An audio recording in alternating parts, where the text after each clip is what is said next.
Notre maison brûle.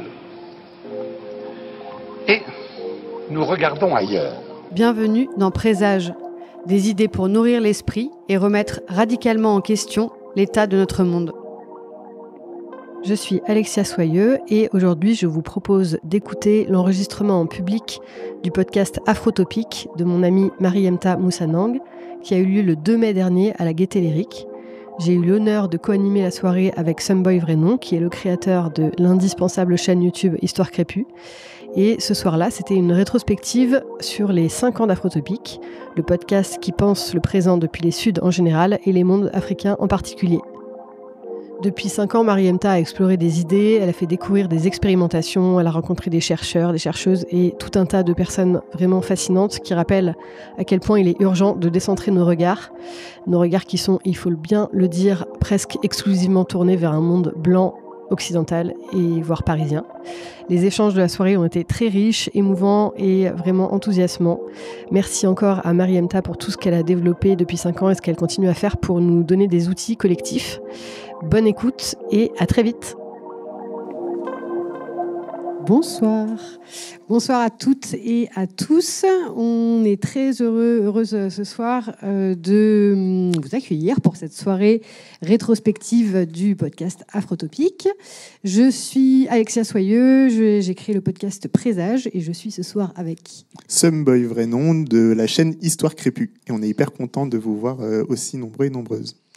Alors on va avoir l'occasion ce soir de revenir sur les origines d'Afrotopique, quels ont été les questionnements qui ont motivé Mariemta à lancer cette aventure, quelle a été l'évolution depuis ces 5 ans, et peut-être aussi en savoir plus sur la suite du projet Afrotopique.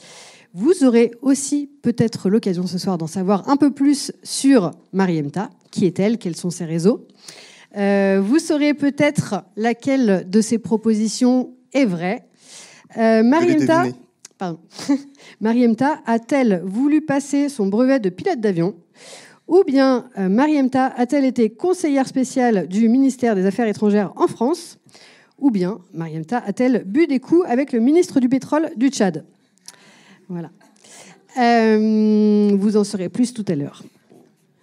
Et du coup, on est hyper content aujourd'hui donc de célébrer ces 5 ans du podcast Afrotopique, mais pas seulement. Il y a un autre anniversaire qu'on célèbre aujourd'hui, c'est celui, bien sûr, de Mariemta elle-même. Joyeux anniversaire. Donc, joyeux anniversaire, Mariemta. Nous t'invitons à venir sur scène. Tout à fait.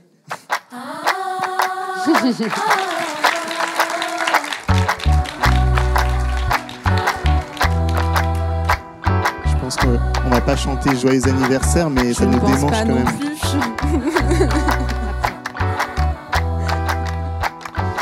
Donc, Mariemta, ça fait 5 ans que tu as lancé le podcast Afrotopique.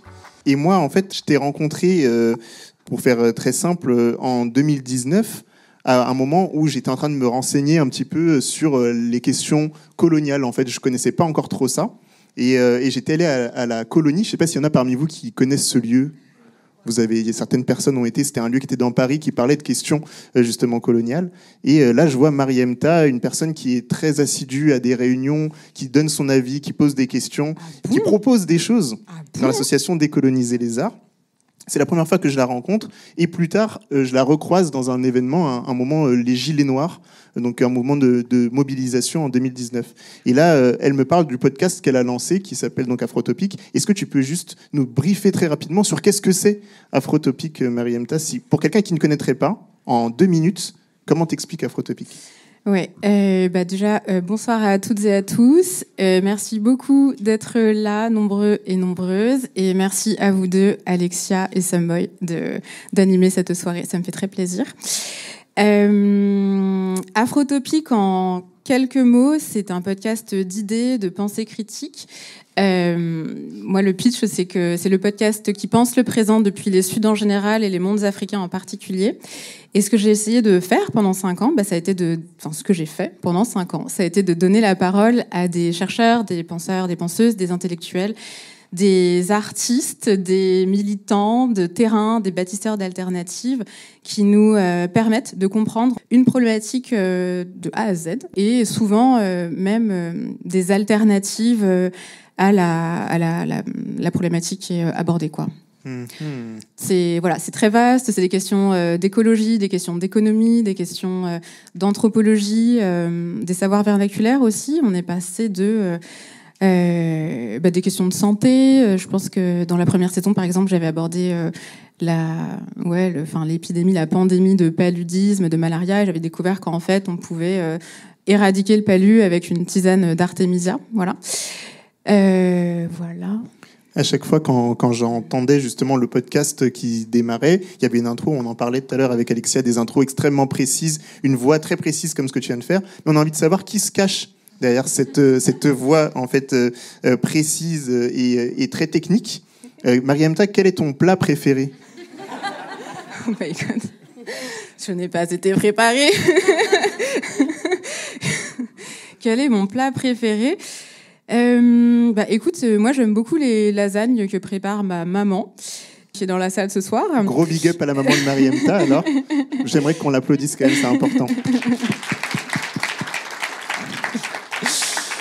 Et après, j'aime aussi beaucoup les plats, les sauces, enfin la boule et la sauce, tout type de sauce, gombo, oseille, qu'on fait au Tchad. Voilà. Et que j'ai souvent l'habitude de manger chez ma tantine, cousine Liliane, qui est là aussi ce soir. Donc voilà. Gros big up aussi.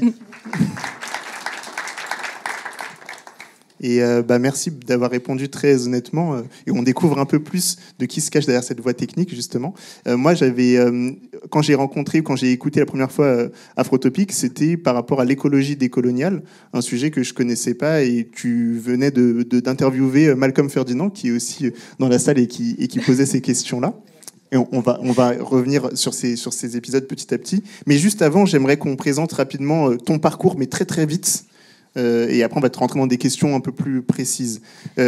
Vas-y, Mariamta, tu voulais dire quelque chose? Mon parcours, tu veux dire... Mais je vais faire une petite présentation très rapidement, tu me diras si... Ah d'accord, c'est toi qui le fais. Tu as grandi à Tours, Mariamta, on est d'accord? Oui. Qui savait qu'elle avait grandi à Tours? Ouais, quelques personnes. Tu as grandi à Tours, tu es passé par Sciences Po Lille, oui. Puis l'EHESS, oui. Et c'est au Tchad que tu t'es formé au métier de la radio. Oui. Tu peux nous raconter rapidement une petite anecdote sur ça? Moi j'ai fait donc ces études-là, 5 ans d'études, et tout de suite après, le HESS c'était à Paris. Je faisais un master de recherche en sciences des religions et sociétés, et j'avais pas mal de temps, donc je me suis lancée dans un stage à côté, au Monde des religions, qui est une publication bimestrielle du groupe Le Monde, donc très spécialisée, très niche. On fait une candidature spontanée, ils m'ont prise tout de suite, genre personne ne vient chez nous, c'est génial. Et c'était très intéressant. Et donc à la fin de mes études, je suis partie au Tchad avec cette idée que j'avais fait du journalisme presse écrite, donc je pouvais bifurquer éventuellement en radio, et j'ai commencé là-bas. Donc j'ai fait mes premières émissions radiophoniques dans le journal d'information de la radio nationale du Tchad. Et là-bas, tu as découvert que le salaire ne permettait pas forcément de vivre avec un salaire de radio au Tchad. Oui, alors en fait, moi j'ai commencé ma vie professionnelle au Tchad. Au départ, je suis partie pour ce stage, mais je suis restée 2 ans et demi là-bas. J'ai fait pas mal de choses. J'ai découvert très vite donc la polyactivité, puisque, comme tu l'as dit, le salaire de fonctionnaire de l'Office national de radio et télévision du Tchad ne permet pas de subvenir à ses besoins. Donc, tous mes collègues faisaient, ils avaient tous 4-5 activités, des business, des trucs. Moi, j'étais là, je suis stagiaire à la radio, c'est tout.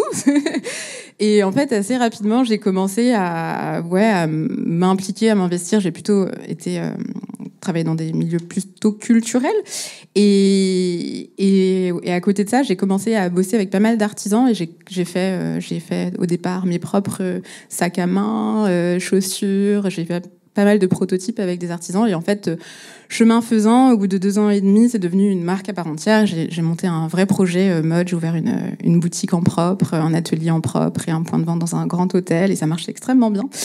J'ai financé ça avec un boulot à côté de prof à l'école française pour alimenter ce projet. Et en fait, ça a été ma formation entrepreneuriale très autodidacte parce que je sortais plutôt de philosophie et de bibliothèque, quoi. Et c'était vraiment multicasquette et en même temps une entrée dans le monde de la mode. Et après, quand tu rentres... Je n'en suis jamais sortie. Et quand tu rentres... en France, plus tard, tu vas passer par l'IFM. Tu vas aussi lancer un autre projet qui s'appelle Vestiaire Populaire, qui va plus poser des questions d'habillement et de questions populaires aussi, enfin d'accès aux classes populaires à la question de la mode. Et on va peut-être développer ça plus tard, mais surtout, après cette expérience, tu retournes au Tchad et là, tu prends une sorte de claque. Peut-être que je te passe la parole en même temps, Alexia, sur... Oui, car nous allons parler d'écologie, c'est mon sujet. En fait, nous, quand on s'est rencontrés, c'était la même période, à peu près 2019. Moi, j'avais lancé le podcast Présage. Excellent podcast que j'écoutais, et je t'ai d'ailleurs écrit pour te dire « Oh là là, c'est super, j'aime beaucoup Présage et ça m'inspire beaucoup. » Exactement.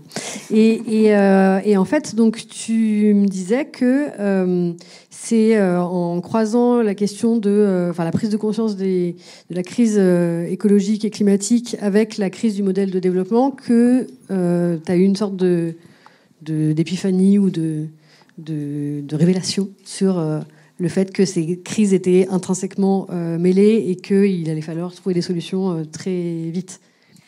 Oui, alors en fait, ce qui s'est passé, donc moi, j'étais, comme tu l'as dit, Someboy à ce moment-là à Paris. Je faisais donc Vestiaire Populaire et à côté de ça, j'avais une activité de consultante. Je faisais du conseil en politique industrielle sur la fiscalité affectée du secteur textile, mode et luxe. Donc, j'avais ces deux casquettes. Et je suis retournée au Tchad en 2018. Donc, j'avais quitté le Tchad depuis 4 ans. J'y avais pas remis les pieds. Moi, j'avais vécu des années très fastes, à N'Djamena et tout. Et je retourne là-bas en 2018 et je découvre un pays à l'arrêt. Mais vraiment, quand je dis à l'arrêt, ce qui m'a saisi, c'est que j'ai retrouvé les chantiers d'infrastructures publiques ou bien de grands hôtels qui étaient censés accueillir le sommet de l'Union africaine en 2016. Enfin bref, qui n'avaient finalement pas eu lieu à N'Djamena parce que les chantiers n'ont pas été terminés. Mais ils n'ont pas du tout été terminés. C'est-à-dire que 4 ans plus tard, je les ai retrouvés quasiment au même niveau. Donc je me suis dit, attendez, là par contre, je sais que au Tchad, les choses peuvent prendre du temps, mais 4 ans, c'est beaucoup. Et ce que j'ai compris, en fait, pendant ce voyage, qui était relativement court, je suis partie pour le mariage d'une amie. Puis en plus, c'est pas marié à ce moment-là, en fait, le mariage était reporté, bref. Mais voilà, j'étais là. Et ce que j'ai découvert, c'est un pays qui avait été complètement, qui avait été frappé de plein fouet par la chute du prix de barils de pétrole. Et ce que j'ai découvert, c'est que, en fait, le budget d'État tchadien, il est abondé à plus de 90% de ses recettes fiscales du pétrole, quoi, des ressources vraiment fiscales tirées du pétrole. Et donc, quand le pétrole n'est plus vendu parce qu'il vaut moins cher que du coca, quoi. C'est très compliqué pour le Tchad, pour l'État, de payer ses fonctionnaires, de faire fonctionner le service public, donc l'école, les hôpitaux. Et moi, je suis arrivée dans un moment où c'était par terre, quoi. Il y avait des grèves partout, année blanche pour les étudiants et les écoliers. Les gens, pouvaient pas se soigner à moins de se payer des cliniques privées, mais non, enfin, c'était vraiment, j'étais hyper choquée. Et ce que j'entendais, donc, c'était, normalement, ça devrait remonter, le prix du baril de pétrole, quoi, ça va revenir. Et moi, comme j'avais beaucoup écouté Présage, j'avais conscience que c'était pas vraiment la solution, qu'à N'Djamena, au Tchad, j'avais déjà fait l'expérience de 53 degrés à l'ombre, ce que je ne recommande à personne, et que c'était pas viable, quoi. Que voilà, j'avais quand même conscience que on est un pays au milieu du Sahel, première victime du dérèglement climatique. Enfin, c'est pas une solution en fait d'extraire des ressources du sous-sol, et qu'au fait on doit vraiment les garder, les laisser là. Mais du coup, on fait comment pour financer l'école, pour financer l'hôpital public? Si en fait on n'a que ça, quoi. Et c'est là que c'est un peu là, moi je dis que l'Afrotopique il est né à ce moment, parce que je suis rentrée à Paris avec ces questions en me disant mais comment va-t-on faire quoi. Et c'est à partir de là que j'ai commencé, donc je suis retournée dans mes petites activités, etc. Mais petit à petit j'ai laissé ça de côté et je me suis beaucoup documentée. J'ai assisté à pas mal de conférences à Paris. Il y a quand même beaucoup de choses qui se passent et si on veut s'informer et qu'on a le temps de le faire, ce que j'avais cette possibilité là, je l'ai fait et le podcast est né dans la foulée, quoi. Et contrairement à moi, qui était vraiment c'était la période où c'était vraiment la mode de la collapsologie, l'effondrement, tout ça, donc une vision quand même assez sinistre du monde et du futur. J'en suis sortie. Mais t'as pas du tout abordé les choses sous cet angle-là. T'as voulu tout de suite avoir une approche très... j'ai pas envie de dire positive au sens où... Voilà, mais c'était quand même assez... enthousiaste, enfin c'était porté par l'enthousiasme en tout cas. Ben oui, parce que en fait, moi ce que j'ai découvert très rapidement, c'est que en fait c'était plutôt une bonne nouvelle quoi pour le continent africain. En fait, la crise écologique dont on parle dans les pays du Nord, en fait c'est la crise du modèle de développement et ça veut simplement dire que c'est pas viable, pas tenable, que c'est une impasse et que donc pour tout le reste de l'humanité et des sociétés qui sont pas industrialisées et qui ont finalement résisté à ce modèle-là, en fait, c'est un moment d'immense réinvention, de réouverture des horizons, des possibles, et que, en fait, c'était un élan. Moi, je le voyais je le vois toujours, en fait, comme un moment de grand basculement, de renversement, où on n'est pas du tout en retard, en fait. On est justement même peut-être moins coincé par des infrastructures, on est moins fossilisé quoi, et beaucoup plus agile. On a la possibilité de se réinventer et d'imaginer des projets de société qui reposent sur d'autres modes d'organisation, d'autres types d'économie, et c'est super en fait. C'est génial. Moi je trouve ça trop. Enfin, j'étais vraiment portée par cet élan et Afrotopic. Je crois que j'ai vraiment essayé de mettre ça en avant, c'est-à-dire qu'à chaque fois, c'était des entretiens dans lesquels j'ai donné la parole à des personnes qui nous permettaient de comprendre un sujet, mais aussi de montrer quelles étaient les prises et ce qu'on pouvait imaginer et faire différemment et autrement, et qui en plus, c'était même pas compliqué. Et là, ce qu'on vient de dire, on a utilisé le mot développement plusieurs fois, et c'est un mot qui revient tout le temps depuis le début d'Afrotopic. Est-ce que tu dirais que tu as lancé Afrotopic pour faire une critique du développement ? Peut-être tu peux dire non. Hein. Peut-être qu'est-ce qui est général, on peut peut-être le rappeler, même si probablement beaucoup de gens ont une idée ici, mais qu'est-ce qui est généralement entendu quand on parle de développement, et qu'est-ce que toi tu mets sous le terme de développement ? Question compliquée. Alors, est-ce que j'ai voulu faire une critique de développement ? Oui, dans un sens, parce que moi, ce qui m'a beaucoup frappé, c'est que on parle de la crise écologique, mais la crise écologique, c'est le développement, en fait. Donc, ça me paraît important de le rappeler et de le regarder sous ce prisme-là. Parce qu'une fois qu'on a dit crise écologique, en fait, on dit développement durable, on dit développement... on trouve d'autres manières, mais en fait, on reste quand même dans les mêmes logiques. Et tant qu'on ne remplace pas cette idée de modernité, que c'est le développement qui va permettre d'améliorer les conditions de vie du plus grand nombre, on reste un peu dans une forme d'impasse. Et donc, ma vision du développement, comment je le comprends ? Écoute, je crois qu'on a fait une série ensemble, Someboy, qui s'appelle Afrique Critique. Où on a donné la parole à une dizaine de chercheurs, de chercheurs et de militants d'Afrique de l'Ouest sur ces questions-là. Je sais pas. En fait, moi, je sais pas. Je parle pas trop de développement. Enfin, oui, j'en parle beaucoup, mais quand même un peu, hein. Un peu beaucoup. Non, mais en fait, alors là, on va atterrir sur finalement le fil de pensée que j'ai déroulé moi personnellement à côté de ça, et ce que le podcast a nourri. Mais c'est que je crois qu'en fait, c'est un gros malentendu. Et que quand on parle de développement, on a tout cet imaginaire d'abondance, d'amélioration des conditions de vie, au fond de sortie de la pauvreté, etc. C'est tout ce que ça charrie comme imaginaire, mais en fait, moi je crois que au contraire, en fait, c'est pas ça le développement. Et qu'en fait, quand on pense à l'amélioration des conditions de vie, etc., c'est pas le développement d'une économie de marché, d'un système capitaliste, c'est au fond plutôt le modèle de protection sociale, qui a plutôt même qui s'est construit en réaction et en forme de digue, un peu de protection pour pas faire en sorte que tout le monde se laisse complètement avaler et dévorer par ce système-là. Et j'ai l'impression qu'il y a plutôt moi, mon intuition, c'est qu'il y a un gros malentendu, qu'il y a une confusion. Ce qu'on appelle le développement, en fait, c'est plutôt le modèle de protection sociale et le modèle social, éventuellement même l'état social, et pas du tout des économies capitalistes, quoi. Donc, en gros, habituellement, on se dit le développement, c'est la construction de routes, le développement de grandes économies qui font de la croissance, etc., etc. Ça, c'est ce qu'on projette comme développement. Et toi, dans ta logique, c'est plutôt le modèle social qui essaye la création d'un modèle social pour se protéger de ce développement extrêmement qui bouffe tout, en fait. C'est ça, en fait, le véritable développement vers lequel il faudrait aller. C'est ça que tu me dis ? En fait, non. Moi, je dirais même plus développement. Je dis pas. On oublie le mot. C'est le dead name. On le dit plus.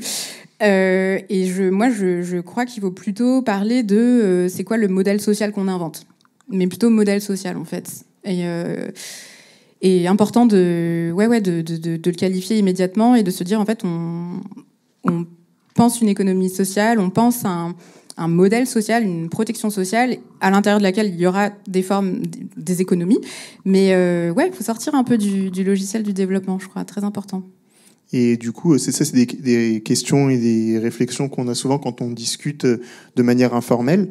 Et je me suis rendu compte que, en fait, toutes ces réflexions que tu avais sur le développement, sur la modernité et la volonté de créer ce podcast et cette envie de trouver de nouveaux modèles depuis les mondes africains, en fait, ils correspondaient à aussi ton histoire familiale.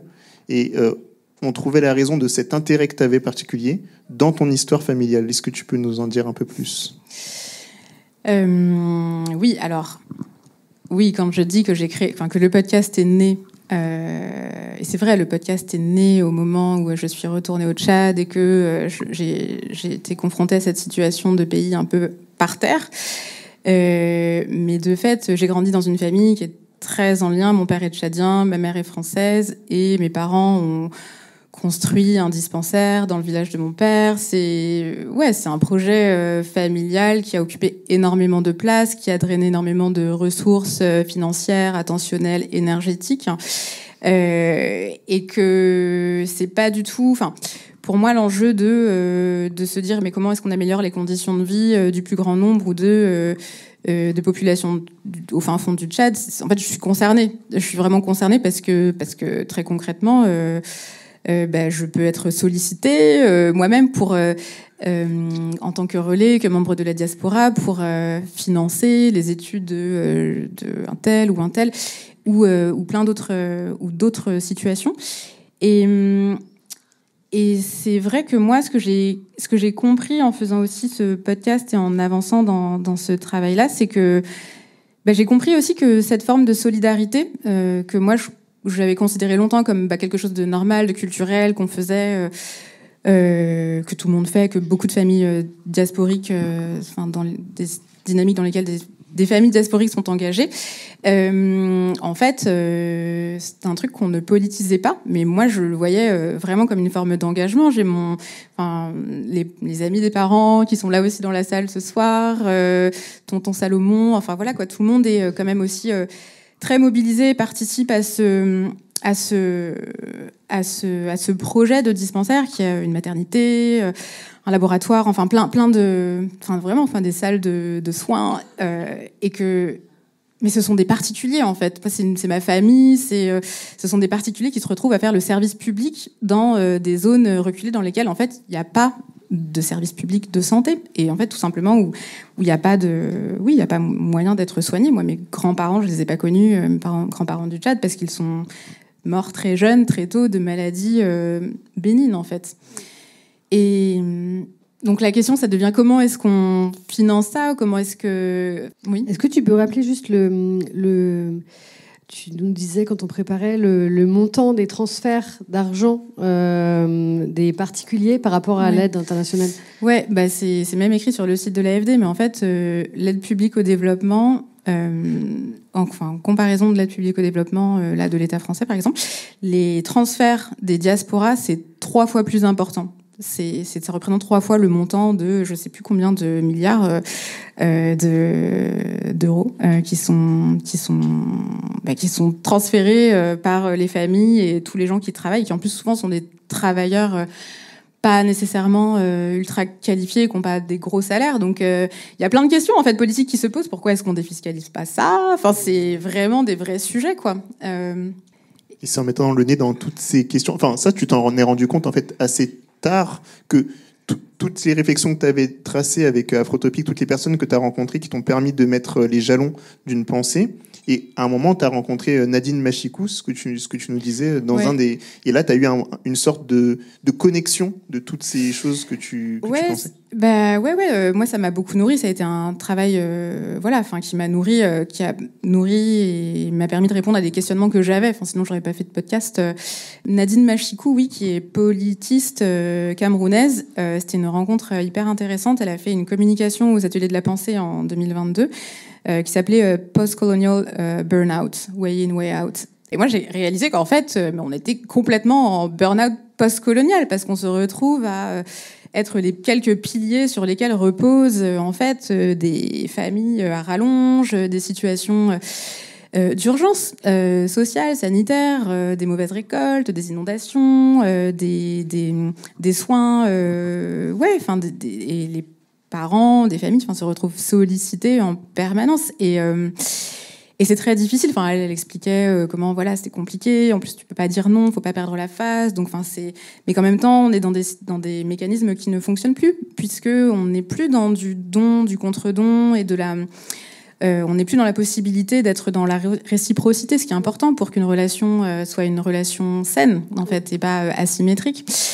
Donc moi ça m'a beaucoup marqué. C'est un épisode que j'ai beaucoup aimé, qui m'a beaucoup fait avancer dans ma réflexion sur la protection sociale comme le futur de l'humanité.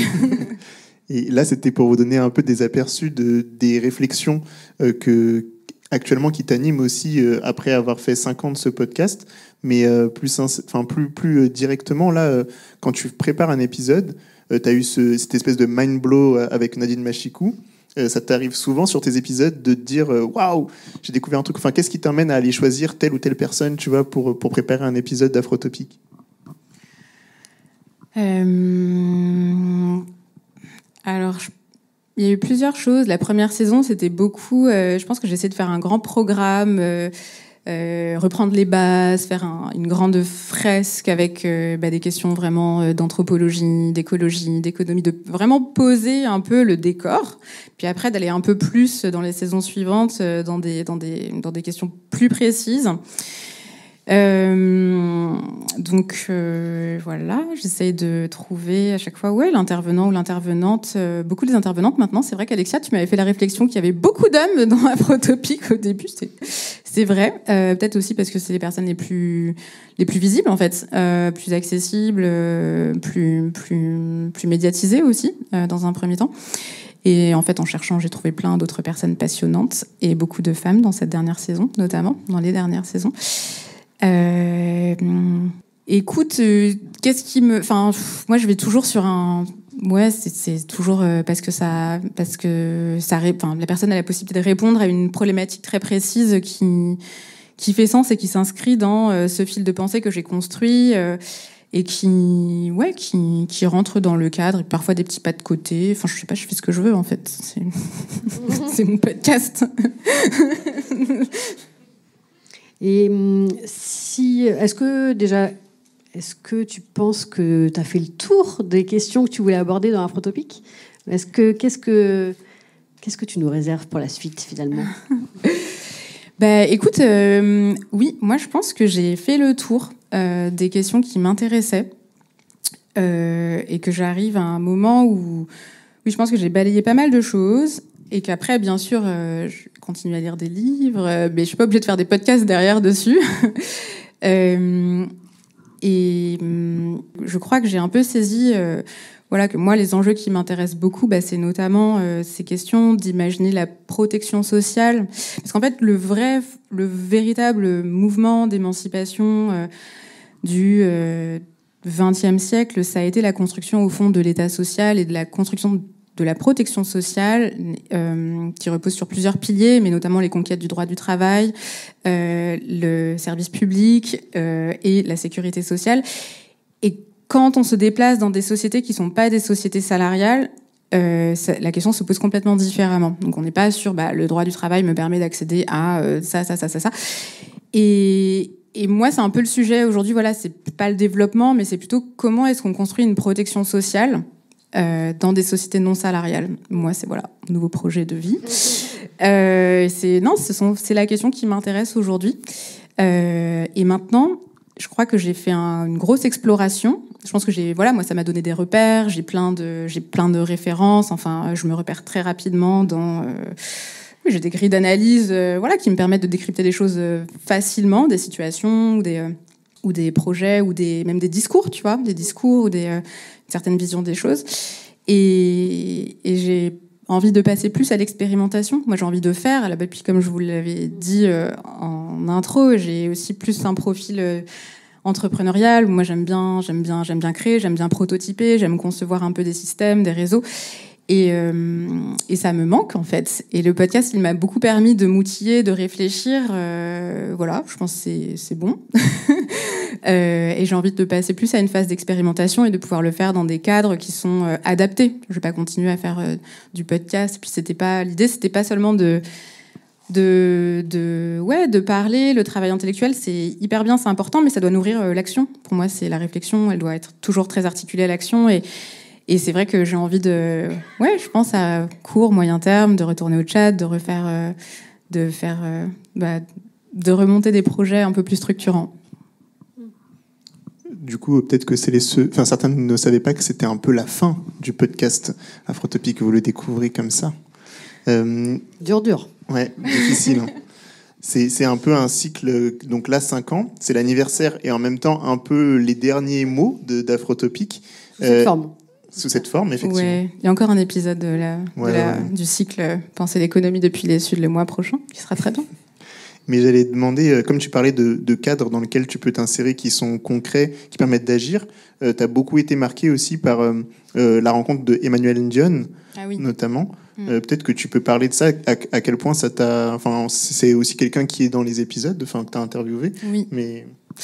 Oui, Emmanuel Ndione, ça a été une des rencontres vraiment importantes et passionnantes pour moi, parce que donc c'est un sociologue sénégalais qui a 70 ans, en tout cas il avait 70 ans il y a 5 ans, donc peut-être maintenant il a 75 ans, et qui est assez génial, un peu fou aussi, mais vraiment génial, qui a développé avec son collectif à Dakar Endagraph Sahel, donc le groupe de recherche, action, formation. Enfin, je vous invite à écouter des épisodes, j'en ai fait 2 avec lui, mais qui s'est beaucoup intéressé à l'économie populaire et qui a réussi à développer toute une méthode qui permet d'intervenir en tant que accompagnateur du changement et de s'appuyer beaucoup sur les diagnostics populaires, les stratégies que mettent en place les populations elles-mêmes, par elles-mêmes, pour elles-mêmes. Et moi, en tout cas, ça m'a énormément nourri. Et j'ai rencontré Emmanuel Ndione, pour l'anecdote, à Dakar en 2019. Et donc, je l'ai sollicité pour un entretien. J'ai fini par avoir un rendez-vous parce qu'il est compliqué à attraper. Donc voilà, j'avais rendez-vous avec lui un matin à 9h ou 10h. Je pensais que, en 1h30, c'était plié.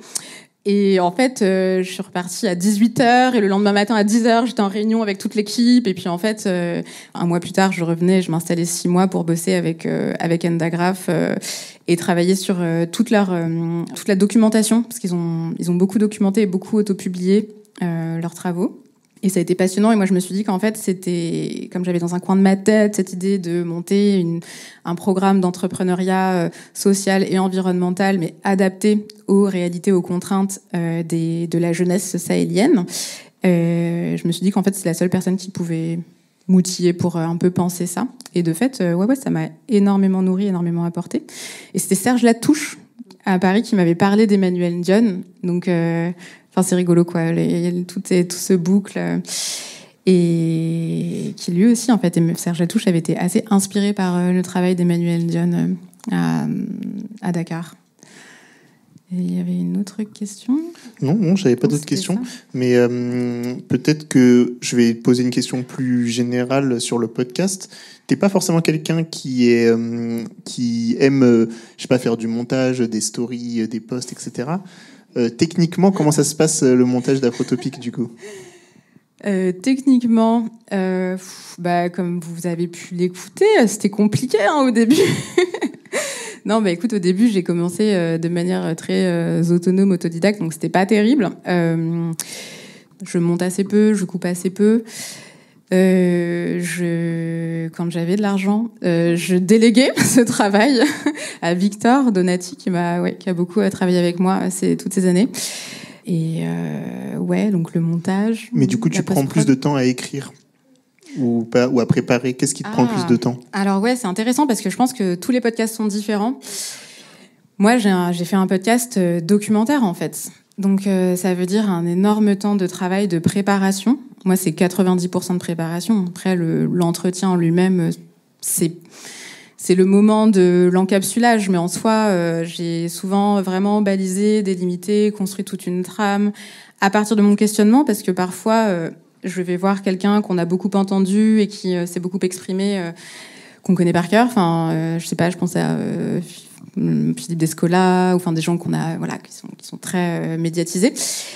Et moi, j'arrive avec un angle très particulier et je vais les chercher sur quelque chose de très particulier, mais en même temps, j'ai quand même fait le travail et je peux aussi m'adapter et je sais où je vais, je sais où je suis et j'ai avalé pas mal de choses avant de construire mon propre petit parcours pédagogique qui sera le podcast Afrotopic. Donc c'était énormément de travail au début. Maintenant, j'essaye de moins travailler, mais j'ai beaucoup surpréparé, je pense, ouais.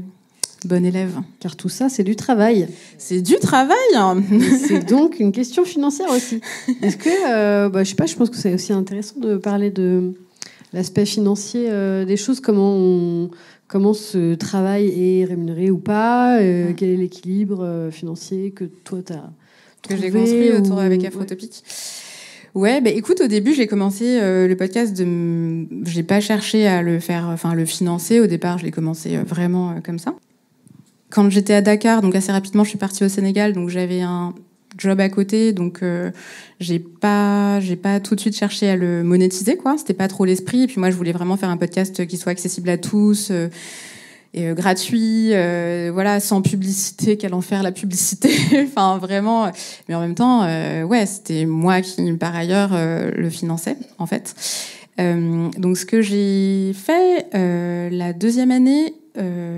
J'ai fait un crowdfunding. D'ailleurs, Samboy, tu m'as beaucoup aidé, tu as participé. On a fait tout ce travail de préparation, de la communication, mais en fait, un crowdfunding, c'est du travail.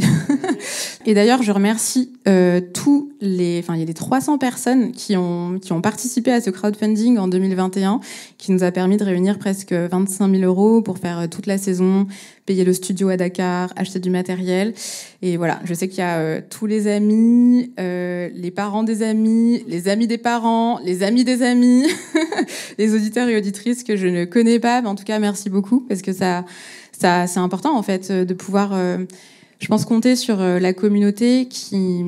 parce que c'est un travail, en fait, communautaire, quoi. Enfin, c'est un travail qu'on fait et qu'on peut rendre soutenable en se cotisant, quoi. Donc saison comme ça, deuxième saison, et puis après j'ai réussi à aller chercher des financements un petit peu, que ce soit du côté du campus de l'AFD qui a financé notre série Afrique Critique en partie, qui avait beaucoup de voyages aussi à faire. J'ai été invitée sur des beaux projets, des belles collaborations avec l'école normale supérieure. Ça, j'ai produit en fait pour eux le podcast Modernité africaine, qui est un très bon podcast, je vous le recommande. Qui est vraiment super. Ouais, non, c'est vrai, je suis assez d'accord. Très qualitatif. Voilà, dans les grandes lignes. Mais oui, par exemple, cette saison est pas financée, bien qu'on ait vraiment cherché à trouver des sponsors pour ce cycle. Mais ouais, je pense que le développement... C'est pas sexy ? Non, c'est pas totalement... c'est pas hyper à la mode, là, tu vois, c'est pas très cool. Mais en tout cas, j'ai quand même eu la chance d'être bien entourée. Dans la salle ce soir, il y a Emmanuel Carton qui m'a accompagnée, qui a été mon assistante de recherche à Dakar à un moment. Il y a Jessica Massiala qui m'a énormément portée cette année, avec qui on a beaucoup travaillé sur la préparation de toute cette saison. Et ouais, vraiment, je les remercie infiniment. C'est du coup un travail avec toujours entouré de personnes. Et il y a aussi des gens qui t'ont aidé ou de ta famille que tu mets à l'honneur. Oui, raconte-nous un peu l'histoire de cette image, de ce logo. Je ne sais pas si Tantine Rachel est dans la salle ce soir. Elle m'a dit qu'elle viendrait, mais je ne suis pas certaine qu'elle soit là. Qui m'a prêté sa photo de fringante jeunesse pour faire le visuel du podcast. Il y a eu... Rossé qui m'a laissé utiliser sa musique pour le générique, le premier générique d'Afrotopique avec les tambours kanak. Il y a tous les artistes, musiciens, musiciennes. Il y a eu Eden Tinto Collins qui nous a fait de la musique pour la série Afrique Critique. Il y a eu Iba El Jizouli, cette artiste soudanaise superbe qui me laisse utiliser la musique un de ses tracks pour le générique de cette année. Il y a eu Ardo Anoma qui a fait la musique de Modernité africaine, et puis Clara Brandt qui m'a fait des visuels, Walid Bouchouchi de Studio Akakir qui me fait aussi toujours de très beaux visuels et des customisations de covers. Enfin, ça a été aussi des très belles collabs toutes ces saisons. Et peut-être une dernière question avant d'ouvrir peut-être à la salle, mais le titre, on n'a pas parlé du titre Afrotopique. Le titre Afrotopique, écoute, c'était quand j'ai lancé le podcast, c'était à l'époque, moi j'avais découvert, mais vraiment tardivement en fait, le livre Afrotopia de Felwinsar, qui était un peu un petit livre qui synthétisait pas mal toute cette critique un peu ancienne du développement. Afrotopique, c'était aussi un clin d'œil à Éthiopique, une revue qui avait été fondée par Senghor, une revue noire de littérature africaine.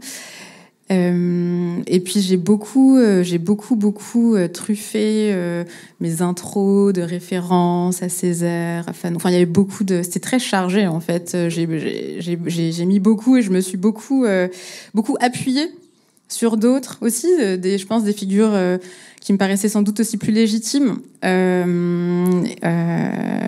Beaucoup de vieux hommes. Mais aujourd'hui, je ne referais pas comme ça, je pense. Merci beaucoup pour je ne sais pas si tu as encore des questions ou pas. Je pense qu'on peut passer un micro ou deux micros pour vous proposer de poser des questions. En attendant que la première personne s'auto-désigne, peut-être ça serait chouette aussi si, avant de poser votre question, vous pouvez peut-être dire comment vous vous appelez et dire aussi quel est votre rapport à Afrotopique. Qu'est-ce que ça vous a apporté Comment vous avez découvert, par exemple, comment ou vous avez autre découvert, que vous nous en disiez un peu plus aussi sur vous. Je ne suis pas sûre de ma conjugaison, mais si, je crois que c'est bon. Okay. Alors, qui se lance? Qui est chaude? Oui, merci. D'ailleurs, on a toujours le mystère des 3 questions auxquelles on n'a pas répondu. Peut-être que vous découvrirez le quiz. C'était pas le mystère des Affaires étrangères. Ah non, mais tu es en train de spoiler. Ouais. Bonjour. Alors, je suis pas sûr de me souvenir de toutes les questions auxquelles il faut répondre avant de poser sa question. Non, mais juste, vous, comment vous appelez et quelle est votre relation à Afrotopique? D'accord. Alors, moi, je suis Samba Doucouré. Je m'occupe du média Africulture. Donc, j'ai rencontré Marie Emta lors du lancement de la revue hors série Décentrer, déconstruire, décoloniser. Très bon hors série. Merci. Et du coup, le rapport, c'est que dès que j'ai écouté le premier épisode, j'ai trouvé ça super. Et donc, on a relayé sur Africulture et sa newsletter tous les épisodes d'Afrotopique, parce qu'on estimait que c'est le genre d'émission qu'on aurait aimé produire si on avait eu l'argent, quoi. Voilà. Et ce que devrait faire le service public s'il faisait son boulot. Voilà. Et juste une question simple, c'est quel est ton plus bel accomplissement d'après toi avec ce podcast ? Merci pour ta question, Samba. C'est une belle question. En fait, je pense que... Ouais, c'est drôle, on en avait un peu parlé, mais assez spontanément, je dirais que c'est nous, tu vois.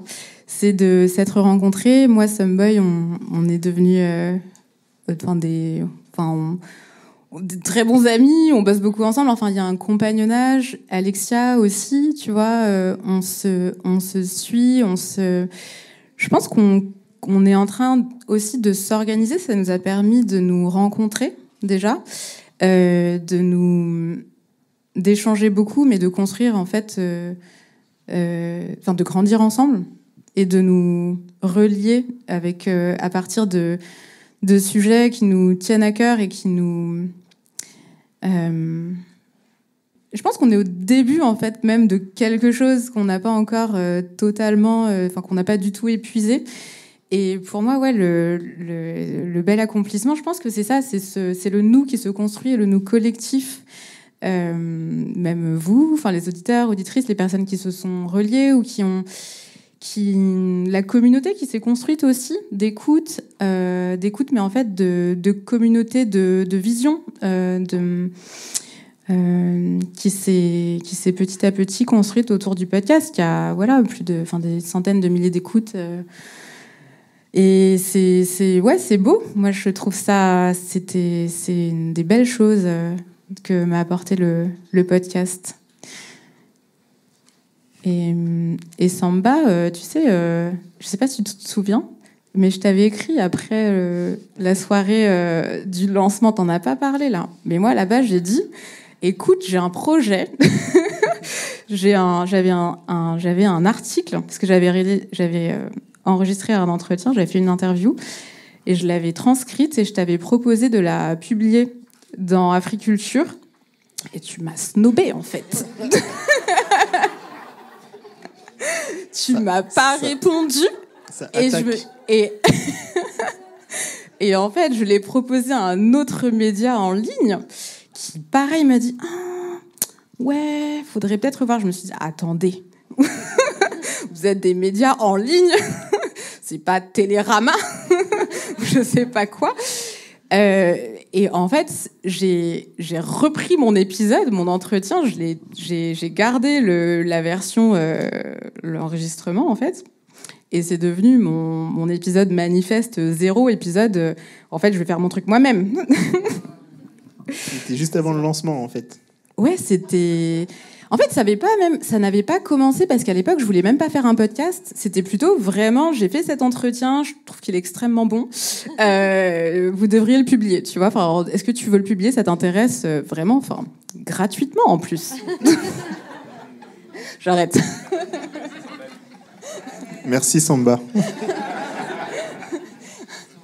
Et peut-être en attendant la question suivante, pourquoi tu avais choisi la forme podcast ? Eh ben, écoute, franchement, je sais plus trop, mais je pense que... Ah oui, si, je pense qu'en fait, c'est parce que le podcast... déjà, j'aimais bien le tien, j'écoutais quelques autres podcasts. Non, mais ça me plaisait, en fait, cette idée de, tu vois, d'apparaître et de... un peu sans prétention, à hauteur de... Enfin, vraiment de citoyen, d'aller vers un experte, et d'aller se saisir d'une question... en dehors du monde académique, en dehors du monde militant, enfin de faire un truc totalement, vraiment démarche un peu citoyenne, quoi. C'est comme ça que je le ressentais. Et comme j'avais fait de la radio, je savais monter, c'était relativement léger. Le podcast, ça demande pas un gros investissement, c'est du matériel pas très cher.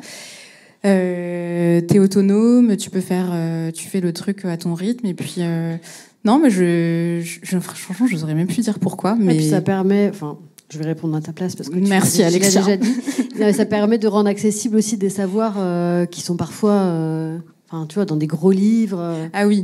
C'est ça que tu voulais dire. Oui, non, mais ouais, en fait, ça permet de, en 1 heure de temps. Moi, je fais quand même des podcasts longs. Parfois, on m'a dit c'est trop long, c'est trop compliqué, mais de synthétiser quand même, d'aller sur l'essentiel, de synthétiser des bouquins qui font 500 pages parfois, et puis de pouvoir les poser, de pouvoir avoir ce ton qui rend les choses accessibles, en fait, parce qu'on n'est pas dans un colloque universitaire où il faut avoir l'air très savant, ni dans un cadre complètement militant où tout le monde sait déjà tout. Et voilà, ça permettait de faire quelque chose que moi j'aurais. En fait, moi j'ai fait le podcast que j'avais envie d'écouter, tout simplement, mais qui n'existait pas. Bonne réponse. Une autre question. Bonsoir à tous les trois et merci pour ce moment. Viviane Mondoma, je suis économiste du développement. Ça va, j'ai le droit de le dire.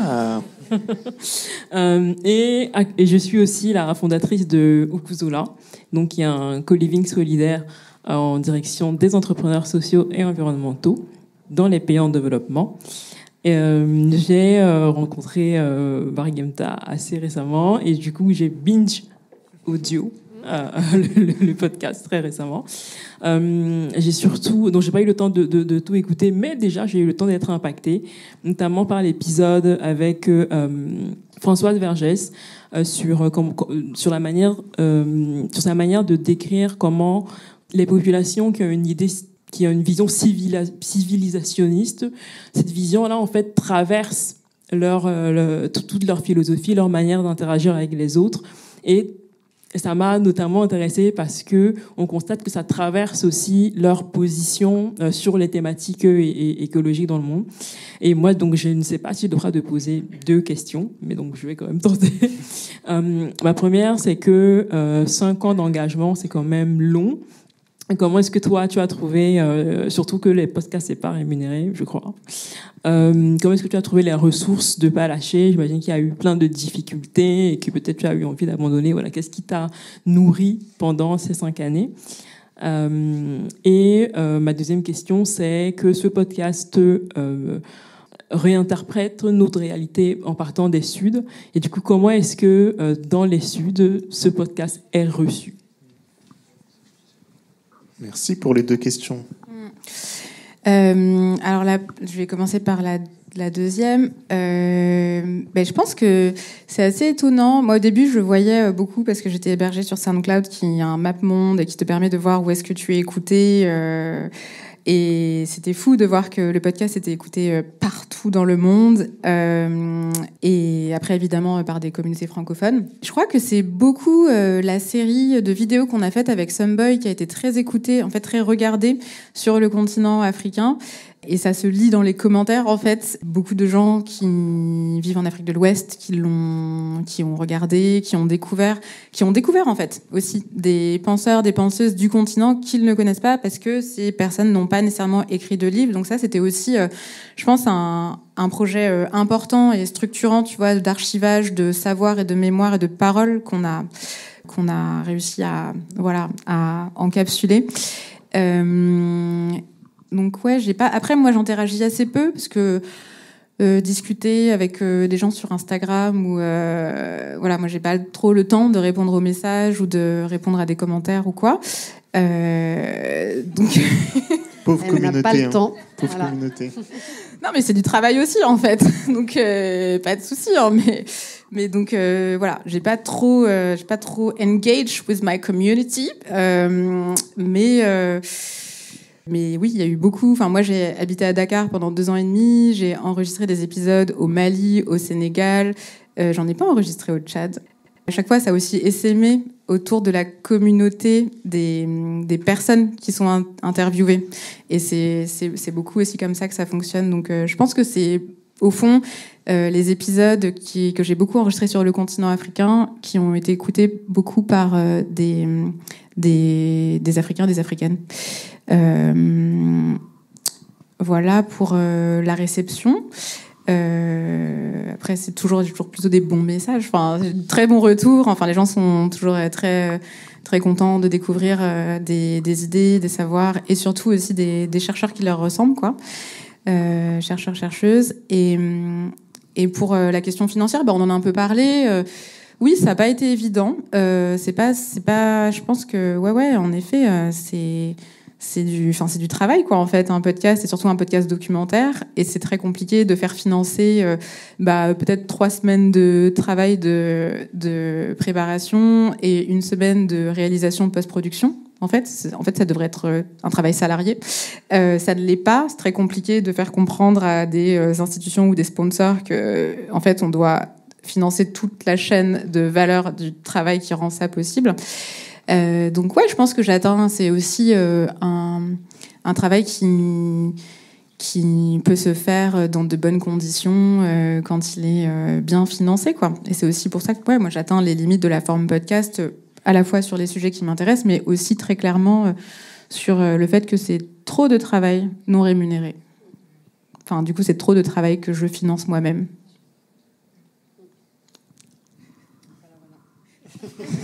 On est 3 d'accord sur ce sujet. Non, parce qu'on se rend pas trop compte, mais Stumboy aussi, quand tu fais tes vidéos, c'est monstrueux, en fait, le temps de travail. Tu peux nous dire un mot ? Parce que, après tout... C'est vrai que quand on commence, on se dit, un peu comme tu as dit, on essaie de mettre à disposition des ressources pour les gens, parce qu'on se dit c'est ce qui nous a manqué et on a envie de les partager. Mais au bout de 3 ans, je pense qu'à partir de 3 ans, on se rend compte qu'en fait, on est en train de consumer notre énergie pour les produire. Et du coup, il n'y a pas assez de le carburant qui rentre en échange. On n'est pas nourri, quoi. C'est beaucoup de déperdition d'énergie, et ça ne nous alimente pas. Donc voilà, c'est pas un circuit vertueux, en tout cas. Et ça demande du temps, en fait, de construire une communauté, ou de demander à toute sa communauté de contribuer, ou bien. Et puis les modèles économiques. C'est tout simplement de passer à des versions payantes, premium, etc. Et si tu fais quelque chose pour qu'il soit accessible à toutes et tous, partout, c'est difficile, t'as pas envie, quoi. Et toi aussi, Alexia? Alors, ouais, mais moi, je savais directement que je voulais pas essayer de gagner d'argent avec ça, parce que j'avais l'intuition que ça serait compliqué, et que de toute façon, trouver des sponsors pour parler de la fin du monde, ça allait pas être évident, quoi.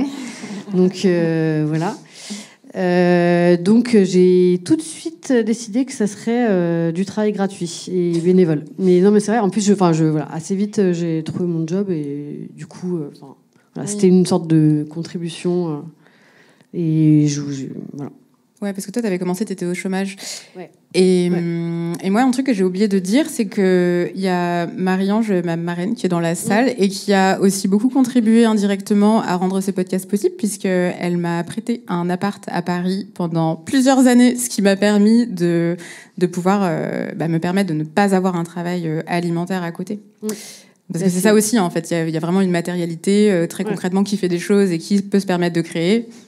Ouais. C'est les gens qui ne sont pas, qui ont la possibilité d'avoir du temps, quoi. Ouais, oui, tout simplement. Ouais. Tout à fait. Et toi, tu fais comment ? Je te remercie, Marie-Ange. Moi, je travaille à côté, mais sur le côté artistique, sur d'écriture aussi de contenu pour d'autres médias, et parfois avec la communauté et avec des subventions. En fait, je jongle entre plein de moyens d'avoir de l'argent. Mais la particularité, c'est que c'est pas fiable. Enfin, c'est que c'est hyper variable, voilà. Ça, c'est quand même, c'est fatigant aussi. Voilà, ça fait une autre type de précarité qui est l'incertitude sur le long terme. Ouais. Sur le moyen terme. Ouais, sur tous les termes. Court terme, en fait. Court terme, moyen terme, long terme. Ouais. Ne créez pas de médias. Ça n'est pas un projet d'avenir. Si. Non, en vrai, il faut quand même le faire, mais c'est juste que il faut qu'on trouve assez vite des économies pour que ça fonctionne. En fait, c'est surtout ça. Il y a une nouvelle question, on dirait. Plusieurs questions. Merci beaucoup. Bonsoir. Je m'appelle Candy et j'espère que vous serez indulgents et indulgente avec mon français. Je suis américaine, namibienne, donc pas du tout francophone. Mais je travaille dans le monde de développement international en tant que consultante indépendante. Et en fait, je viens de découvrir le podcast aujourd'hui. C'est la première fois. Ouais. Vers la fin. Nouvelle abonnée. Mais je me suis posé pas mal de questions que vous avez abordées. Et je me demande si vous voyez un lien entre cette nouvelle façon de voir le mot développement et le développement et l'idée de la décroissance. Comme les gens comme Timothée Parry parlent de ça un peu. Si vous voyez un lien et si vous pouvez en dire quelque chose. Merci. Merci. Oui, merci pour cette question. Oui, alors la question de la décroissance, moi je l'ai abordée assez tôt dans le podcast, dans la première saison, avec justement Serge Latouche, qui est l'économiste du développement, l'économiste français, qui a un peu été le précurseur de la notion, qui maintenant est revenue un peu à la mode là, depuis quelques années. Mais très clairement, oui, très critique de l'économie de la croissance. Et lui, il raconte dans cet épisode qu'il était envoyé en tant que coopérant. Il avait la possibilité de faire ça à la place du service militaire. Qu'il avait construit toute la comptabilité nationale. Alors, je ne sais plus dans quel pays. Mais que voilà, quoi, il arrivait avec l'économie à regarder, ce qu'il fallait mesurer, ce qui était comptabilisé, ce qui ne l'était pas. Ce qui reste aussi tout en dehors du scope et donc tout le travail de reproduction, le travail domestique, tout le travail qui n'est pas reconnu et qui n'est pas valorisé. Évidemment que oui, il y a des liens très très évidents avec cette idée que c'est un autre modèle qu'il faut réussir à penser et qu'évidemment on n'a pas du tout besoin de croissance, qu'on a besoin d'économie soutenable, de s'assurer de répondre aux besoins de base, mais que on peut s'organiser totalement autrement. Après, c'est difficile de synthétiser comme ça en des questions sur la décroissance ou le développement, mais moi, ce que j'essaie de faire avec Afrotopic, c'est de montrer comment est-ce qu'on aborde ces enjeux et ces questions depuis un angle qui nous permet de voir des choses différentes et autrement, puisqu'on part d'un autre point de vue et d'une autre perspective. Et que, on est moins dans la question de la décroissance, puisqu'on c'est pas tellement sous ce prisme-là qu'on pense, l'économie au Tchad aujourd'hui. On va pas se dire il faut absolument qu'on soit dans la décroissance, mais au contraire, plutôt c'est comment est-ce qu'on pense une protection sociale dans une société où c'est une économie qualifiée d'informelle, en fait une économie populaire qui est majoritaire, que la sécurité sociale est assurée par finalement tout un réseau relationnel. En fait, c'est comment est-ce qu'on pense toute une organisation sociale à partir des pratiques sociales réelles des gens et des différents types d'économies qui sont pratiquées. Donc c'est moins à partir de grandes logiques, mais c'est plutôt s'intéresser à ce qui se fait, ce qui existe, et comment est-ce qu'à partir de là, on construit de nouveaux systèmes pour institutionnaliser, et collectiviser et mieux répartir le soin collectif, quoi. Comme ça que je répondrai à cette question qui est difficile. Mais merci. Ouais. Bonsoir tout le monde. C'est en direct ou pas? Non. Oui, on est en direct sur Twitter. Nous sommes relayés sur... tu ne vois pas le... Non, pour savoir ce que je peux dire ou pas. Non, j'ai essayé d'écrire ce que je voulais dire, mais je vais certainement oublier quand même. La première chose que je voulais faire, donc Malcolm Ferdinand, j'ai participé à un des épisodes du podcast de Mariemta en parlant d'un livre que j'avais écrit qui s'appelle l'écologie, que j'ai écrit l'écologie décoloniale, et une écologie décoloniale, penser l'écologie depuis le monde caribéen. Je suis martiniquais, chercheur engagé aujourd'hui, vivant et travaillant au CNRS à Paris. Et avant de poser une question qui s'adresse à Mariemta et en fait aussi à tout le monde, mais la première chose que je voudrais faire, c'est déjà célébrer en fait le travail que tu as réalisé, Mariemta, qui est quand même Bravo. assez fantastique. J'avais pas réalisé à quel point, en fait, à partir de 2019, finalement, ça a été le début d'un espace que tu nous as offert, en fait, à toute une communauté. Tu l'as dit tout à l'heure, le nous, en fait, qui a pu se fédérer autour de ton travail, de ton énergie, de ce que tu as financé par tes propres moyens. Je crois que vraiment, on a eu de la chance. En fait, on a de la chance parce que ça va rester, en fait. Ça va rester. Donc vraiment, ne serait-ce que pour ça, merci. En fait, et voilà, merci. Merci. Petite anecdote, si je peux, parce que du coup, je parle du point de vue d'une des personnes qui a été interviewée par Mariemta. Et donc, moi, j'étais dans mon petit bureau, et donc je vois cette personne arriver, mais extrêmement curieuse. Et ce qui m'a toujours marqué, c'est l'indépendance, en fait, de ton questionnement. En fait, quand tu dis la préparation, j'imagine, parce que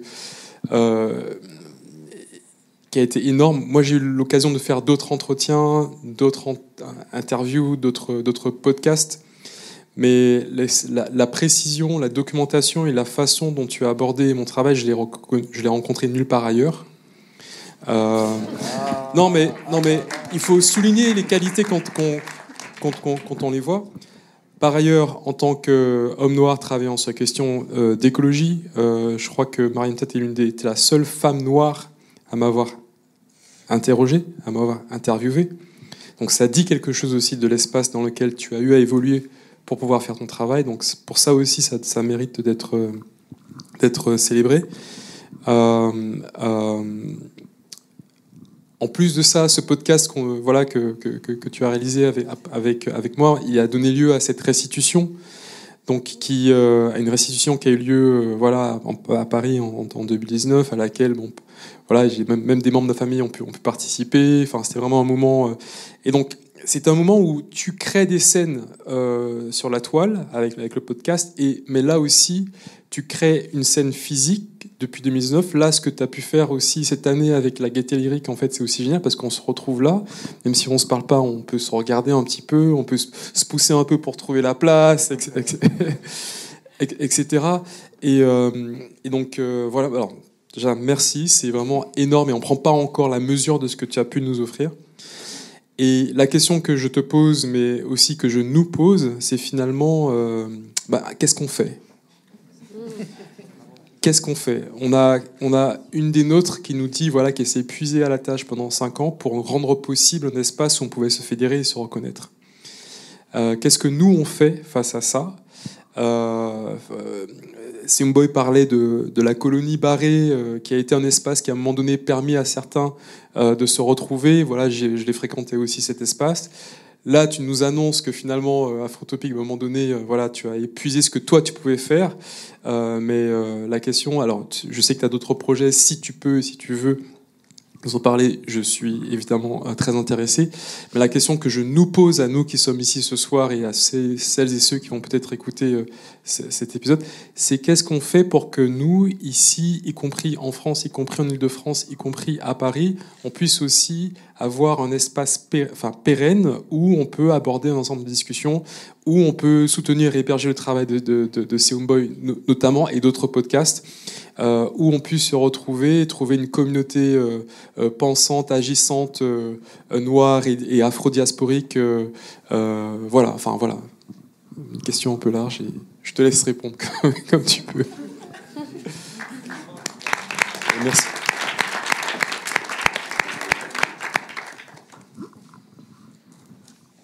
Merci beaucoup Malcolm pour tes mots. Et alors, je vais répondre à la suite. Pour l'heure, ce à quoi je pense, ce que j'ai commencé, c'est l'écriture. Donc, vous n'allez peut-être plus m'écouter, mais vous pourrez sans doute me lire prochainement, parce que le podcast a évidemment nourri énormément, tout mon fil de réflexion que je n'ai pas nécessairement, auquel j'ai pas donné beaucoup de place dans les entretiens que j'ai menés, même si souvent on voit à peu près ce que je peux penser. Donc il y a ça. et d'autres projets, peut-être aussi plus créatifs. Et ouais, pour le nous et ce que l'on peut construire ensemble. Je sais pas, moi j'ai envie de faire circuler le micro dans la salle s'il y a des suggestions, des idées.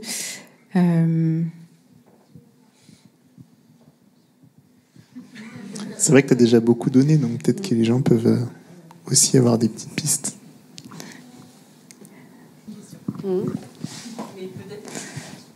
Mais si vous avez aussi des suggestions pour le nous, et qu'est-ce qu'on fait maintenant, n'hésitez pas. Maintenant, tout le monde répond à ça avant. Je vais d'abord poser ma question. Pour me présenter, je suis Irianza Razafimiari, je suis d'origine malgache. J'ai découvert ton podcast il y a à peu près 1 an. J'ai grandi à Madagascar et je suis venue en France pour faire mes études. Madagascar qui fait donc partie des pays les moins avancés. Un peu comme toi, j'ai beaucoup encore de famille à Mada et j'ai toujours été hyper travaillée par cette question de le classement mondial, pourquoi un pays est dernier, 50e, quels sont les critères. Et j'ai été ravie de te croiser dans les divers podcasts que j'écoutais, les livres que je lisais. Idem pour Someboy d'ailleurs. J'ai découvert à peu près en même temps. Et j'ai été ravie et rassurée en fait de me dire que j'étais pas complètement la seule à me poser des questions sur ce positionnement en fait de l'Africain, enfin du continent africain. Voilà. Donc je suis hyper curieuse de la suite sur ce modèle social auquel tu réfléchis et je rejoins tout le monde ici sur le fait que je crois que c'est que le début parce que tu as réussi à créer une communauté et à sans doute mettre en place les racines de quelque chose qui pourrait devenir des modèles applicables dans ces pays-là. Voilà. Et du coup, la question, d'abord, c'est est-ce que tu as eu l'occasion d'être abordé par un certain nombre d'institutions économiques ou politiques, je ne sais pas, la Banque mondiale ou ce genre de choses, sur le fait que la réflexion que tu mènes est un peu différente. Voilà, ça c'est la première question. Et ou alors, est-ce que toi, tu es allé en aborder, toi, un certain nombre pour présenter et partager tes idées? Merci pour cette question. Alors, aujourd'hui, oui, je suis sollicitée ou contactée par des institutions plutôt universitaires, peut-être le CNRS, ça peut être des universités du monde anglo-saxon aussi, un autre espace qui sont intéressés par ce que je développe dans le cadre du podcast jusqu'à aujourd'hui. Maintenant, je crois que pour moi, l'enjeu, c'est aussi celui d'évoluer dans un autre espace que celui du podcast. Parce que, pour une série de raisons, c'est compliqué, je pense, en termes de formatage, de penser que quelqu'un qui fait un podcast est une intellectuelle, ou bien développe des savoirs, ou donne la possibilité à des savoirs de se construire collectivement et autres. Donc je pense qu'il y a un peu ce travail-là de clarification aussi à apporter pour des tiers. Donc un des projets pour moi, c'est de faire évoluer Afrotopic dans un format d'agence, de bureau d'études, qui rendra sans doute ce type de collaboration plus évidente, enfin plus naturelle, organique. Parce que là, ça matche pas. Enfin, on a des problèmes pour se rencontrer, disons, ou bien la rencontre se fait d'une manière qui moi ne me convient pas. Donc ça, c'est une première chose. Et la première question... Oui, alors, le début... on en est qu'au début de quelque chose qui est SEM, et c'est vrai, et en fait il y a du déjà là, et je suis très heureuse ce soir que dans la salle il y ait Lucille Cornet-Vernet qui est donc la fondatrice de la Maison de l'Artémisia, que j'ai mentionné en début, qui est moi une initiative que j'ai énormément, enfin que j'admire beaucoup, donc qui a fondé une multitude de maisons de l'Artémisia qui accompagnent, encouragent la culture de cette plante qui a le pouvoir, la possibilité d'éradiquer le paludisme, en tout cas de le soigner et de le rendre accessible au plus grand nombre, avec une solution qui est une solution très peu chère, très adaptée. Et pour moi, c'est vraiment... Enfin, j'ai beaucoup aimé cet épisode. Et comme d'autres, je pense aussi notamment au Ndomo. Je ne sais pas si certains d'entre vous ont eu l'occasion de l'écouter, mais je vous invite. Moi, c'est vraiment un de mes épisodes aussi très marquants.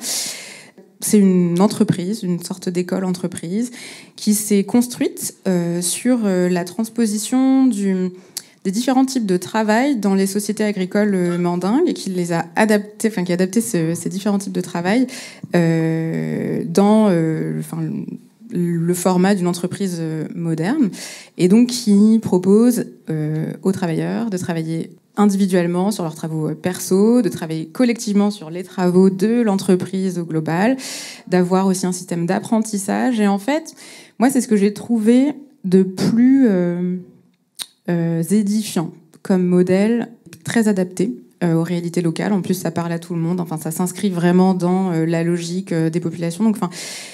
Et pour moi, le mix à trouver, oui, ça va être beaucoup ça. Ça va être de réussir à adapter des solutions qui correspondent, par exemple, à des zones rurales où on n'a pas accès à des médicaments qui ne parviennent pas à arriver jusqu'au tel fin fond du village de Bekamna, ou bien à des formes de travail qui s'inscrivent aussi dans la saisonnalité, la manière dont les populations vivent. Et je pense que c'est le futur, en fait, et qu'il y a vraiment du déjà là et des choses qui sont extrêmement inspirantes. Que moi j'ai à peine effleuré. J'ai vu une initiative comme celle de la Maison de l'Artémisia, celle d'une Domo.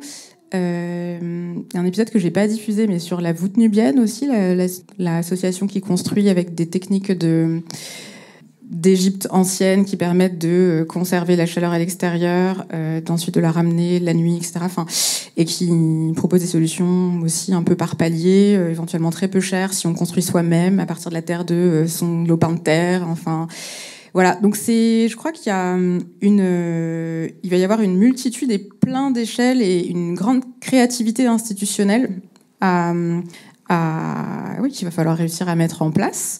Mais de toute façon, ça me paraît être le sens de l'histoire, quoi. Donc voilà, comme ça que je répondrai.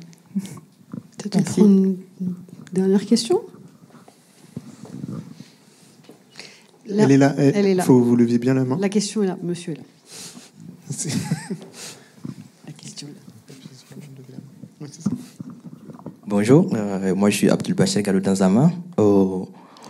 Une question, je dirais plutôt que je vais donner une sorte de témoignage.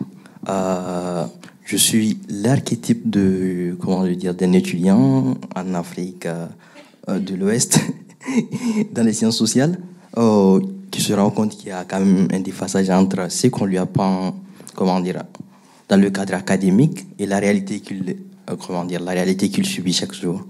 Ce constat m'avait à un moment amené à chercher des discours critiques sur quand même tout le savoir académique. Et l'un des premiers discours critiques sur lesquels je suis tombé, c'est le discours de Felwine Sarr sur Afrotopia, sur la critique du développement. Ce discours m'avait paru à un moment intéressant. Dans la suite de ce discours, j'avais découvert Afrotopia, ce qui fait que personnellement, je voyage avec Afrotopia depuis peut-être... Afrotopique plutôt, Afrotopia et Afrotopique. Je voyage avec le podcast depuis peut-être 4-5 ans. J'ai fait le Niger, le Maroc, et puis je suis ici. Et ce qui m'a fait vraiment rester accroché au podcast, c'est quand même la diversité. On pouvait passer d'une pensée critique, d'un académicien à une pensée plus pratique. Par exemple, l'exemple de Ndomo, l'exemple des poissonnières de Dakar. Je ne sais pas si c'est poissonnière, mais en tout cas, l'exemple de tout ce qui est... comment... Je pense que c'est Emmanuel, je ne voudrais pas chercher comment dire, écorcher son nom, mais toute Emmanuel la pensée d'Emmanuel, comment dire. Et c'est ce qui m'a permis en quelque sorte de rester accroché au podcast d'un début. Et comment dire, pour poser une question à la fin, ma première question d'abord, peut-être que Afrotopia pour toi, Mariam Tam, c'était peut-être, comment dire, c'était peut-être une excuse ou bien le prétexte de profiter du soleil de Dakar pendant tout ce temps. Et après, la deuxième question, c'est une question un peu plus pratique. Dakar, le Sénégal, ça a été vraiment le centre géographique si on peut le dire, de ton podcast, même si tu as essayé d'aller vers le Nigeria, vers, comment dire, des penseurs vers le Cameroun.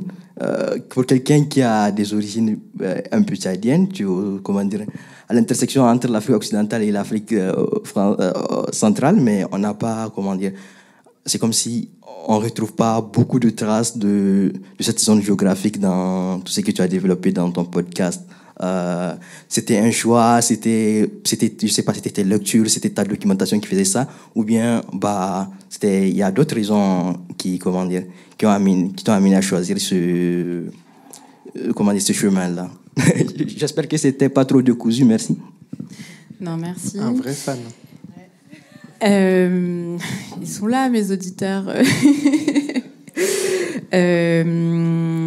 Alors, donc, pourquoi... Alors, je suis arrivée à Dakar en janvier 2020 et le Covid est arrivé en février 2020, je crois.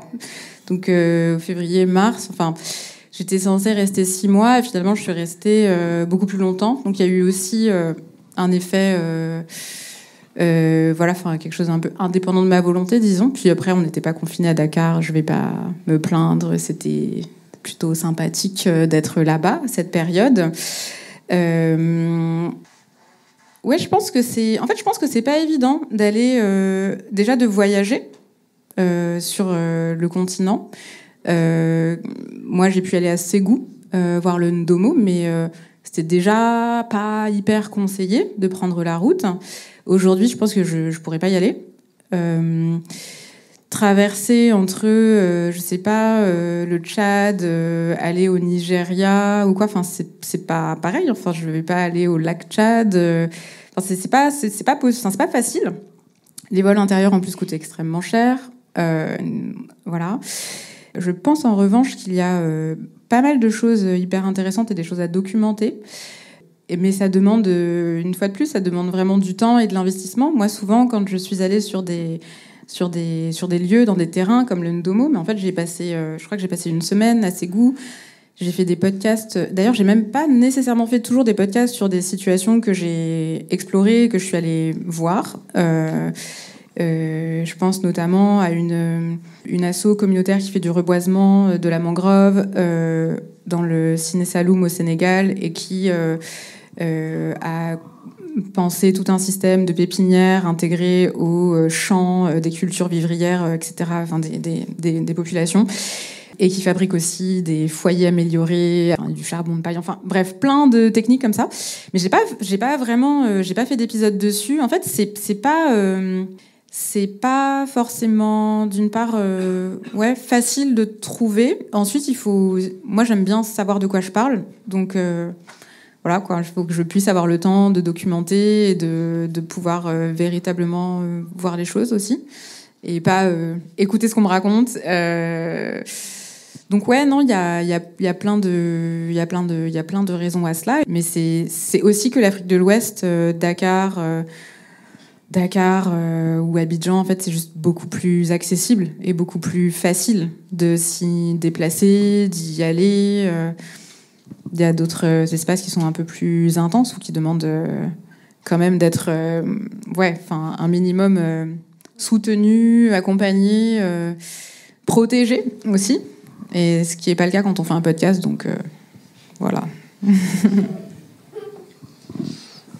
Dernière des dernières. Hein. Ah, ok. Alors, c'est pas vraiment une question. Bonsoir, Shivaï, la multiple. Je vais essayer de rendre audible tout ce qui se passe dans ma tête. J'espère que ça va être... Juste pour dire que je trouve ça beau de... Comment dire, que les ondes, les ondulations, les fréquences, c'est ce qui donne la forme tangible, physique. Et je trouve que peut-être que ça pourra répondre à l'interrogation de Malcolm auprès de tout le monde et aussi aux personnes que je connais, Mariemta et Someboy.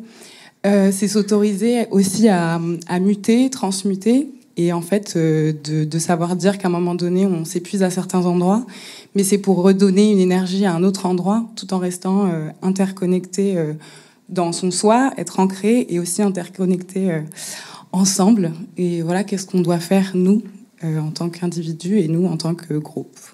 Voilà, merci à vous trois pour ces moments d'intimité, mais aussi pour tout le travail que vous faites. Et voilà quoi. Merci pour cette solution. Merci Shivaï.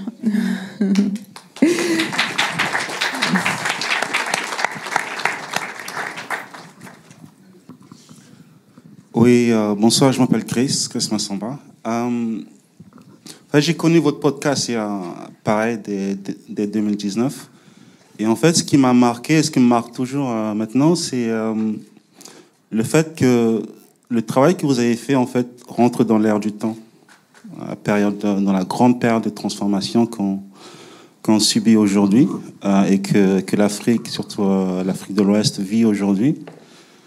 Et aussi que votre travail de documentation, en fait, permet d'archiver des connaissances que des personnes en Afrique peuvent utiliser. Par exemple, vous avez parlé de l'école du Ndomo, ou bien même le travail le documentaire que vous avez fait avec Blandine Sankara sur l'agroécologie et puis les systèmes de coopératifs, comment les gens collaboraient à l'époque de Sankara. Et cet épisode-là, d'ailleurs, est sorti pendant la période des révolutions burkinabé.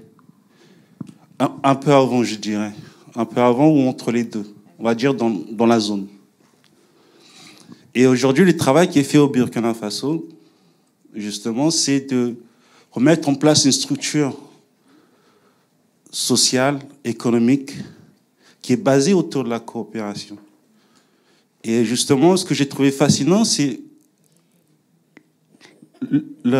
l'interview ou le travail d'archivage que vous avez fait peut justement servir comme référence aux gens sur place pour s'inspirer de ce qui peut être fait. Par exemple, au Mali, utiliser l'exemple de l'école du Ndomo pour créer d'autres types d'écoles, pour former des jeunes vers les nouvelles techniques de l'informatique aujourd'hui, ou pouvoir offrir une nouvelle forme d'éducation. Plein d'autres choses comme ça. Donc, c'était juste une petite note pour dire que, voilà, quoi. Tout a une raison, en fait. Le travail que vous faites aujourd'hui rentre dans un cadre particulier, dans un cadre historique particulier. Même si c'est dans une petite sphère, aujourd'hui, mais il faut savoir qu'il y a toujours des gens... Et en fait, ce travail-là peut être utilisé comme référence, si je peux être clair. Tu vois, et donc voilà.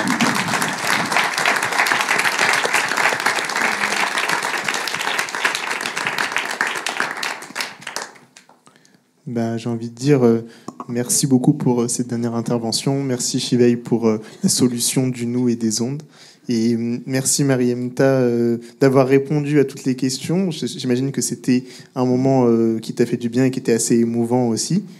Merci à vous. Ouais, merci à vous toutes et tous de votre présence, de votre écoute depuis toutes ces années. Et puis merci à vous deux pour l'animation de cette soirée. Merci à Louis de la régie. Ouais, je te laisse. Je pense que c'était des jolis mots que tu as reçus pour ton anniversaire, qui sont tout à fait mérités, parce que, franchement, c'est un travail incroyable que tu fais. Et ouais, moi, je te redis merci. Je suis vraiment très admirative de tout ce que ta façon de réfléchir, ta façon de présenter les choses, de nous amener aussi dans ces raisonnements. Et c'est, comme tout le monde l'a dit, ultra précieux, quoi. Et peut-être que pour ajouter même, moi, Histoire Crépue, ça n'existait pas. Enfin, quand j'ai rencontré Mariemta, Histoire Crépue n'existait pas encore. Et ça fait aussi partie, Afrotopique fait aussi partie des raisons pour lesquelles je me suis dit, ah vas-y, on peut lancer un média comme Histoire Crépue. Du coup, bravo encore, merci. Et tu m'as beaucoup inspiré, même sur plein de réflexions sur la question du financement, de comment se positionner, comment défendre le travail qu'on faisait, comment donner de la valeur, accorder de la valeur au travail qu'on était en train de faire. Donc, un grand bravo pour ces 5 années. Un grand merci à toi et à vous tous et toutes. Et puis, joyeux anniversaire encore.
Spectre.